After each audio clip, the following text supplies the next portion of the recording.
Американски и севернокорејски официјални представници во неделата се состанаа на силно обезбедената граница меѓу Северна и Јужна Кореја, во обид да ги постават темелите за тет-а-тет средбата меѓу Трамп и Ким. Тоа го потврди со твитер порака и председателот Трамп. Тој исто така напише и дека Северна Кореја има брилјантен потенцијал и од еден ден ќе биде голема економска и финансиска нација.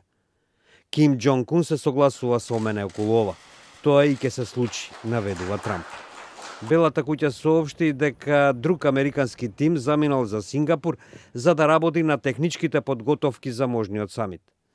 Трамп во минатиот четврток се повлече од предложениот состанок на 12 јуни. Меѓутоа, веќе следниот ден, во петокот, тој ја преиспита одлуката.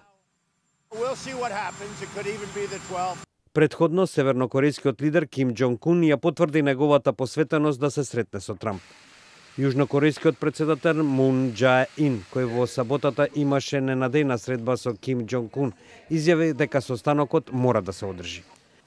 우리 두 정상은 6월 12일 북미 정상회담이 성공적으로 이루어져야 하며 한반도의 비핵화와 항구적인 평화 체제를 위한 우리의 여정은 결코 중단될 수 없다는 점을 확인하고 이를 위해 긴밀히 상호 협력하기로 하였습니다. Јужнокорејскиот председател по состанокот со Ким Џонг Ун призна дека Пјонгјанг и Вашингтон може да имаат различни очекувања за тоа што значи денуклеаризацијата. Американски официјални лица се скептични дека Ким некогаш целосно ќе се откаже од својот нуклеарен арсенал, а Мун соопшти дека Северна Кореја се уште не е убедена дека може да им верува на безбедносните гаранции дадени од страна на Соединетите држави.